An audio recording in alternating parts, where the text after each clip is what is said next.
Greetings and salutations, friends! The time has finally come, has it not? The final chapter of the first Astartes series, with the hint that there may be more in the future. But for now, we are going to analyze Part 5. Normally, I would wait 4 or 5 days before making any content on fan-created stuff like this, just because, it deserves some time to actually do its own thing before leeches like myself move in and mess up the search results. But I will break my own rule on this particular occasion because a lot of people seem to be a little bit confused as to what has actually happened in Part 5. The story has unveiled itself and there is a lot of somewhat esoterical touches, shall we say. So hopefully I will be able to provide some clarity. Let's get started then. The very first shot we get is of these two new spaceships. We have not seen these before, so it is unclear whether or not they are nearby, whether they are part of the assault upon the rebel transports, or whether or not this is on the other side of the goddamn galaxy. What we can see here appears to be a Imperial light cruiser.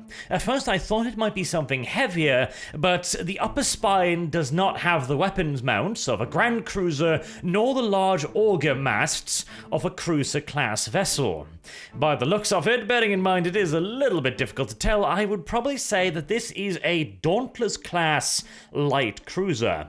And over in the back end there, we have an Astartes warship. It's not quite long enough to be a battle barge, nor quite fat enough to be a strike cruiser, so my guess would be a Gladius-class frigate. So this is, by and large, a relatively small fleet, a relatively fast fleet, a patrol and investigation fleet, perhaps even.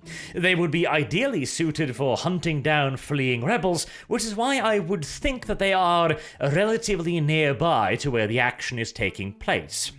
After all, the ship we saw in the very first episode of Astartes was a Cobra-class destroyer, and it would not be strange at all for those to be escorting ships like these.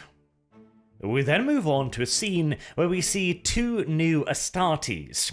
They are watching helmet cam footage from the strike squad that has boarded the rebel vessel, and up to the right we can see a vid capture footage of a hooded man standing nearby some form of probably cogitator, as we will see later on. Whether or not this is aboard the light cruiser or the frigate is unclear, but considering the somewhat confined spaces, I would assume the frigate. Furthermore, we also get a shot of this scene here, where the Astartes are moving down a corridor filled with prayer parchments and signs of warding, once again suggesting that we are aboard the Astartes vessel. But there is also another more sinister explanation for all of the prayer parchment, and the little censers burning with incense. This is probably the main character of this particular episode of Astartes, or 1 out of 2 anyways, which we'll get to in a second. This mysterious orb here has been the source of a great deal of speculation as to what precisely it is. We will be seeing it communicating psychically with another orb as well, discovered on the ship boarded by the Astartes kill team. So, what is this? I've seen all manners of speculation suggesting that it may be some form of chaos artifact, a Catan shard, or even something completely unrelated to either one, being some form of chaotic artifact, chaotic in the way of the warp, rather than linked to any of the 4 chaos gods. However, I think there is another and more likely explanation. Pay attention to how it is being treated. It is held up in what appears like a confined cage almost. Those glowy things on its sides may be augers, sensors, and data readers, but they could just as easily also be melter charges, in case whatever it is decides to get uppity. You also see a hooded person sitting at the base of this thing, plugged into what is presumably a high-grade cogitator, analyzing and keeping watch over the sphere. And this hooded individual ain't no nobody. Judging by the sign on the back of his hood, he is an Inquisitor, or at the very least, an inquisitorial agent, though, honestly, I don't know if a mere agent would actually be allowed in the presence of such a device and connected to it if it is what I suspect it is. On the other hand, I also know of precious few Inquisitors that would be willing to hook themselves up to such a thing either. But enough cock-teasing, Arch, I hear you yell. What is it then? I believe it is an artifact of a xenospecies, long thought extinct during the early ages of humanity's Great Crusade. A xenospecies known as the UofR. They were a very peculiar Xenos race. They had developed a sort of technology that combined the power of the warp, albeit not necessarily chaotic power, with both metallic and organic components. Whereas the holy cogitators of the God Emperor's Mechanicus are inhabited by holy machine spirits, the UofR created technology that could literally be inhabited by what we would refer to as demonic entities. Demon machines, although a far more controlled sort of demonic machine than those that so often run rampant within the warp itself. And to make it clear here, they were not worshippers of the ruinous powers. There is far more in the Imperium than the four gods of chaos, but they were also most absolutely corrupted by warp powers. And this isn't a complete stab in the dark here either. One of the hallmarks of UofR technology is the peculiar appearance of it. It will often be covered in swirling, strange patterns said to shift and blend before the eyes, and it had the texture and appearance of dry fossilized bone. Quite a lot like this sphere right in front of us here. And we will also later see the sphere, well, activate and utilize what appears to be psychic powers. A clear sign, yet again, of warp fuckery. You will also note that the Inquisitor appears to be deep in prayer, holding in his hand a censer burning almost certainly holy incense, as if he is afraid that he will become corrupted merely by interfacing indirectly with the sphere. This, too, is very, very, very much so a sign of UofR technology.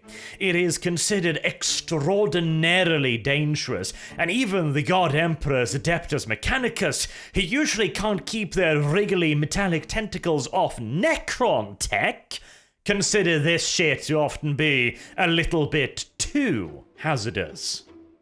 And when you start seeing the guys used to prodding and probing with wild abandon undead metal skeleton monsters with weapons capable of flaying you atom by atom start backing away, it is probably time to run. So this Inquisitor is either a very brave or very stupid individual. Time, I suppose, will tell, though he has found himself some pretty competent guards, although in this case the guards, as we will see, may not necessarily be for his own safety. These two gentlemen here appear to be from the same Retributor chapter as the Strike Squad of Space Marines, which of course makes a great deal of sense, but you will notice that their helmets are white. This, in most cases, when you have a different colored helmet, and in this case also shoulder pads, is a sign of veterancy and or status within a chapter. You may also notice that the one closest to the camera has golden laurels painted onto his helmet, suggesting that he's probably a leader. Now, it's not definitive. The various chapters have different iconography and markings, but seeing as we will also later observe a first company insignia on his shoulder pad, this is in all due likelihood at the very least a veteran sergeant, and possibly even one of the chapter's higher echelons of command, maybe even the chapter master. His armor does not have the usual ornamentation that you would see on a chapter master of the Adept Astartes, but we don't know enough about the Retributor chapters to know if they would actually embellish their armor all that much.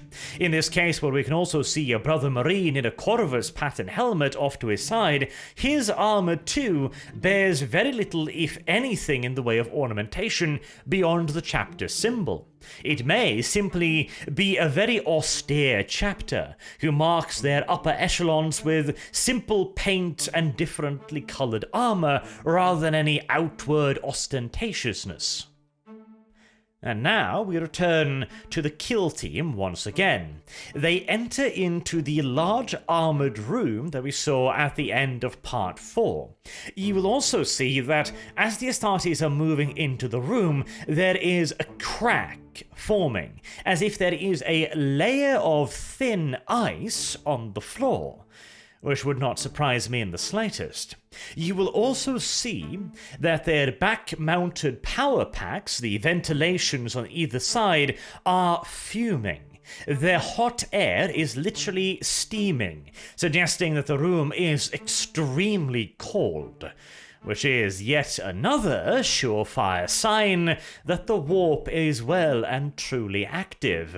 And unlike the sphere being observed by our brave or foolish Inquisitor, this warp fuckery is fully active.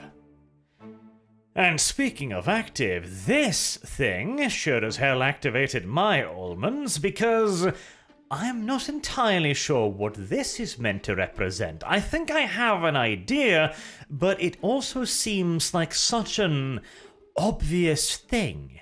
Now, there are references in the very early Warhammer 40k lore which may or may be outdated, depending on how much of the old canon is still correct canon, shall we say, referencing the so-called Men of Gold. They were said to be higher individuals, superior beings, even suggesting in some sources to be on the same level as the God Emperor himself during the early years of the Crusade. But their presence has kind of fallen out from a lot of recent lore, and I feel as if this icon it's too obvious, almost, to be a reference to the Men of Gold. Instead, I suspect it has a different meaning. You can also see that there are several masks with attached spines scattered across the room, similar to those worn by the two individuals in part 4, and we saw briefly in part 3 as well. At first, I thought that they were merely powerful psykers, but now I'm thinking that perhaps they were something else entirely. I was already speculating all the way back then that they could be vat-grown or artificially created in some way, and I suspect that might be it, but not in quite the same way that I had originally anticipated. I think maybe, as you can see on the Man of Gold here, his skin is covered in that same kind of strange swirling pattern as is so very common in UofR technology, although the color of it is not quite similar. That is not necessarily a completely universal mark. Perhaps even this is an attempt by humans, the rebels that had launched an uprising and are now fleeing, to replicate UofR technology. They haven't quite managed to do it, they haven't quite managed to get the materials right, but they've been able to copy the symbols, and therefore harness some form of energy by utilizing it. Remember, the warp is highly ritualistic, so if you manage to copy the iconography and the symbols of a particular spell or ritual, if you wish, then it would absolutely be possible to imbue a mundane item with a degree of power. In other words, I suspect that these rebels perhaps discovered a UofR artifact, didn't know what it was, and it began affecting them, corrupting them, and promising them all manners of riches and wealth if only they would obey its command. And it taught them some secrets.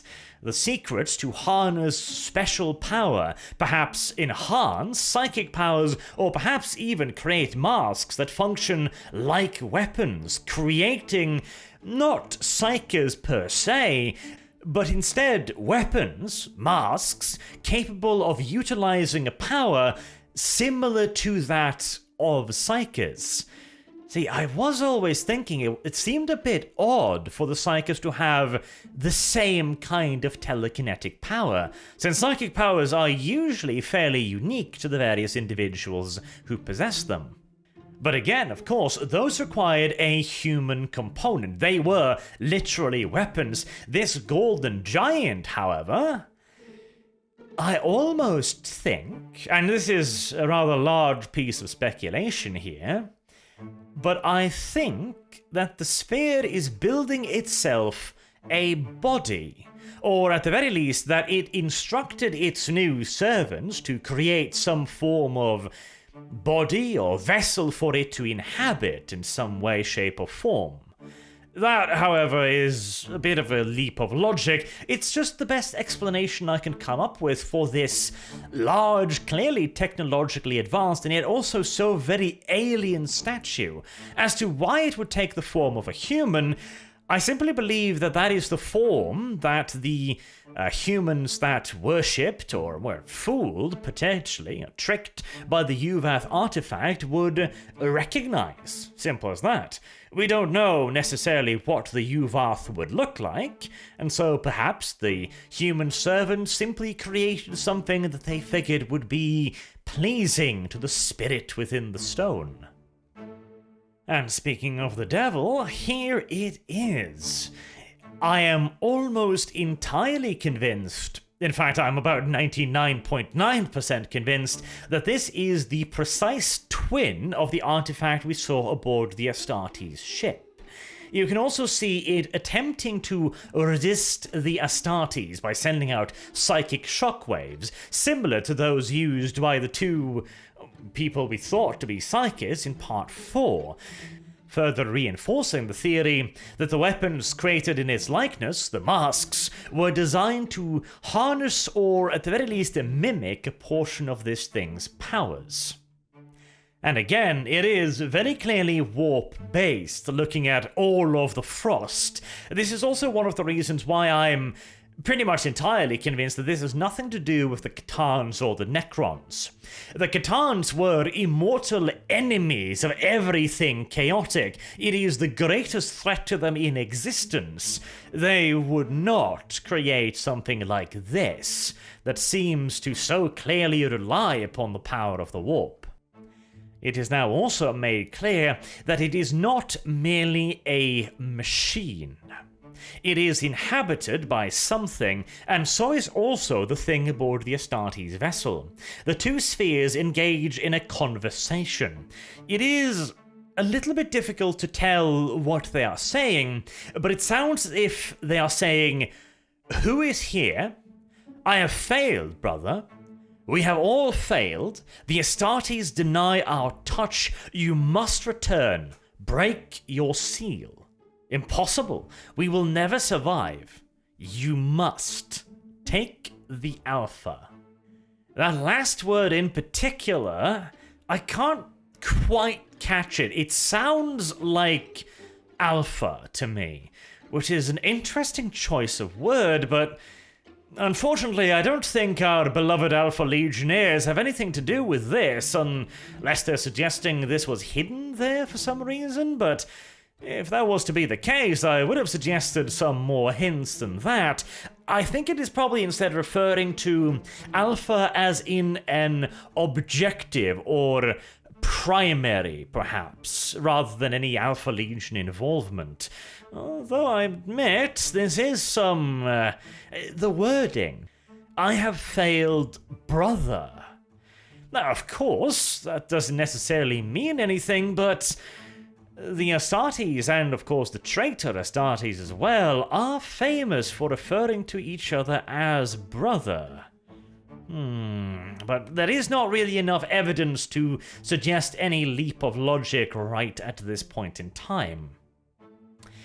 Anywho, the second sphere then proceeds to break its bond by attacking the Inquisitor, who was listening in on the conversation, monitoring the sphere via what appears to be a cogitated data link, almost certainly linked up to the sensors surrounding the sphere aboard the Astartes vessel.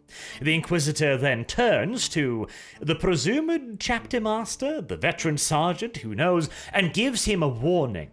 He immediately dispatches one of his space marines to send a warning, presumably again, either to the kill squad or perhaps to someone else to move in on an objective somewhere, somehow. Perhaps another cell of insurrectionists? Who knows? The most obvious thing to assume would be that they are trying to send a warning to the kill squad, suggesting once again that they would be relatively nearby, as of course an astropathic message would take for absolutely goddamn ever.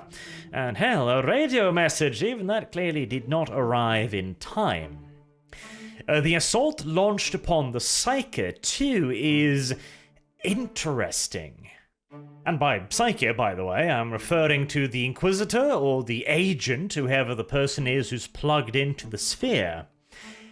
He's almost certainly a Psyche, because otherwise he would not have been able to listen in on their conversation, although I suppose it is possible that he may have done so through technological means, but I would consider it unlikely. Especially also considering all of the warding measures taken, they would probably wish to have a Psyche nearby to try and combat any warp fuckery on behalf of the sphere. He's shown a series of visions, first and foremost of a giant pillar of light, energy, or fire, surrounded by individuals that look like the guys from Part 4. I am starting to wonder if these are the UofR.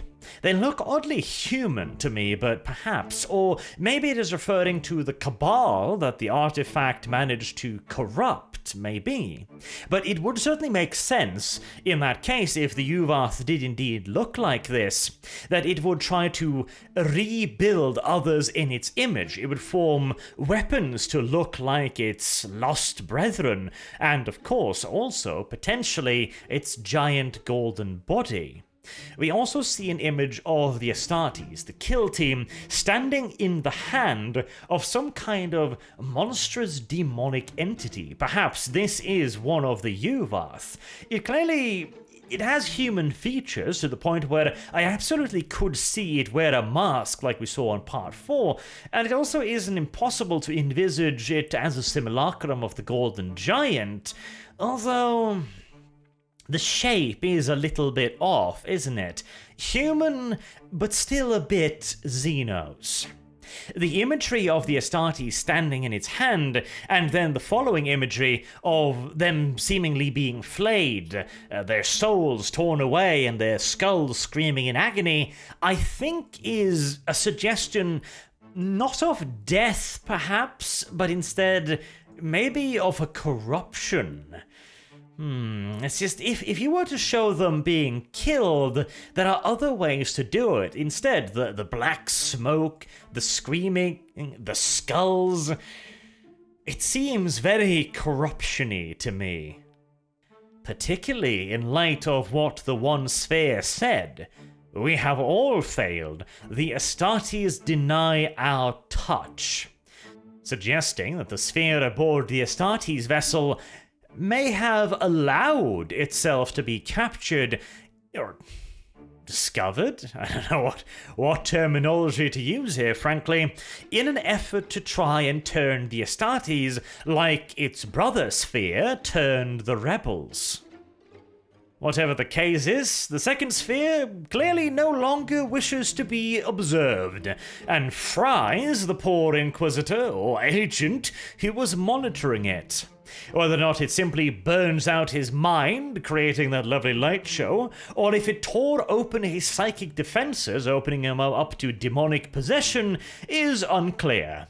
And the two First Company veterans, they don't wait to find out, which, by the way, is absolutely correct. The second Astartes stepping in and putting a few bolt rounds in him as well, that is not overkill, not in the slightest. A demonic possession is nothing to joke at. If something like that is allowed to fully manifest, oh honey, one of those things can eat magazine after magazine of bolt shells. Best make goddamn sure before anything happens. This is why sanctioned psychers on the battlefield within the Imperial Guard are usually followed around very closely by a commissar, all too ready to err on the side of caution with a bolt pistol in hand. When something goes wrong with a psyker, you don't want to give it a chance to go really wrong. And at the same time that this is happening, the sphere aboard the rebel vessel also launches its own attack upon the Astartes kill squad. And this is where we get to see the iconography that really hammered home to me that we are talking about the UofR here. So this thing, seen for a split second, you can see a kind of a monstrous entity. It looks a little bit like a demon with curling horns, and you can also see tentacles coming down from a figure above it. There's also tentacles coming out from the side, as if it's some kind of giant octopus. But what I read from this is control, lashing on.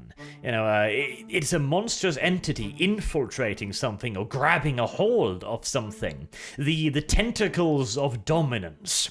And the UofR were infamous slavers.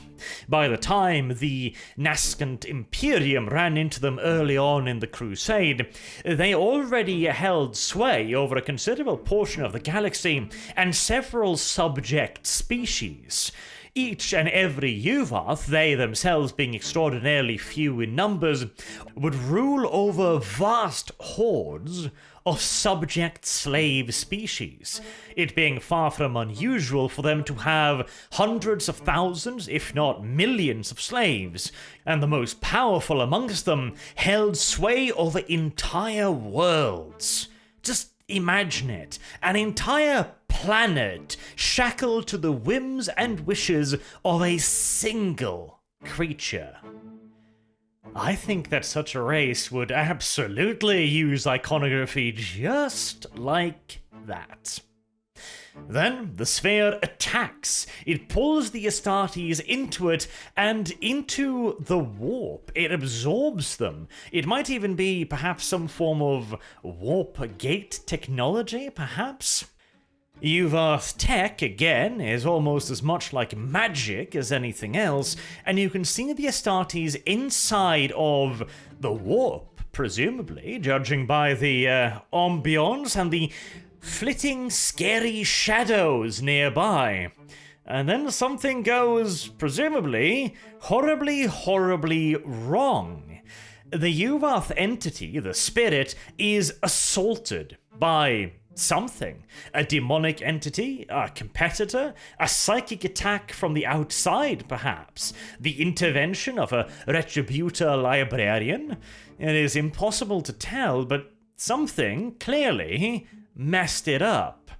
Alternatively, perhaps it went just as planned, because when we next see our Astartes, the poor sucker who decided to fire his plasma pistol point blank into the sphere, which, I mean, good try, but at the end of the day, a less than ideal decision, has clearly undergone some warp nonsense of his very own. You will notice he vomits up blood, clumped up blood. That is not probably due to his injury, Astartes can survive blown off limbs, zero issues, but instead due to the fact that, well, he was thrown into the warp with very little protection. that is gonna mess with your insides. Hell, even short-range controlled teleportation is often described as feeling like being turned inside out and then put back together again with your skin the wrong way. So yeah, I imagine this poor Astartes is feeling a bit shit right now. By the way, he's got long service studs on his brow there, 2 silver and a gold. Now, the chapters have various meanings to the colors, but if we go by the standard definition, then this is a... what? Gold is a century, silver is usually 10 years or possibly 50, though in that case, why wouldn't he just have 2 gold studs? So I would reckon he's probably a 120-year veteran. Not bad. Not bad at all. And then there is this place. Oh yes, this god-forsaken thing. I do not believe this to be the warp. I do not even believe this to be a demonic planet. I'm not even entirely sure that this is a real existence. I'm almost thinking that it could be some form of vision, though it seems awfully corporeal and yet at the same time also awfully ethereal for either. Perhaps some long-lost planet of the UofR? You can see the large statues, I hope / presume, around, where you see a handful of individuals seated in what appears to be thrones, with hundreds of thousands of other statues far less defined and not seated, again suggesting to me a hint at the UofR's habit of enslaving various races. So you would have a king and then millions of servants behind them. As to why the Astartes appeared here, as to what their future may be, I could not even begin to speculate. There is simply not enough information.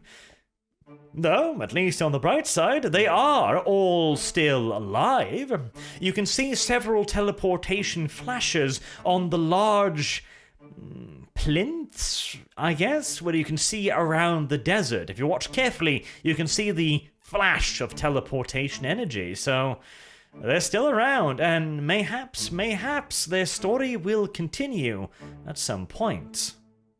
I also love that last image there of the Astartes standing. We know how big this bastard is. We know how powerful he is. We have seen him cut his way through hundreds of human troops, and yet now he seems so small, so lost and fragile in a valley of giants, showing you that for all the might, all the power, the brutality of the Adeptus Astartes, the 41st millennium is an awfully large and vicious place. I do like that quite a bit. So, that is my analysis of Astartes Part 5. We do also get a little bit of a hint at the end, showing off an Astartes getting shot with what appears to be either shurikens, I think, or actually, rather than shurikens, I think it might be Dark Eldar splinter rifles, judging by how it shatters off him, but we're not going to get into that here. So, was it everything everybody had hoped for? I certainly think it was. There's a great deal of mystery here, and also a decent amount of explanation and finish as well. A bit of a cliffhanger for my personal preferences, but I'm hardly gonna complain, now am I? And of course, the animation still just absolutely top-notch. Just unbelievably good. So, what do you guys think? Do you think I'm onto something here, or do you think I'm way off base? I think the UofR theory is the one that fits the best. It seems too unspecific for Chaos. It seems too warpy for the Necrons. And whilst, of course, it could be just a completely unrelated Chaos faction as well, there are too many similarities with the UofR for me to ignore. Let me know what you think down in the comments below, and until next time, I have been Arch. Thank you all very much for watching, and I hope to see you all again soon. Till then, have a good day.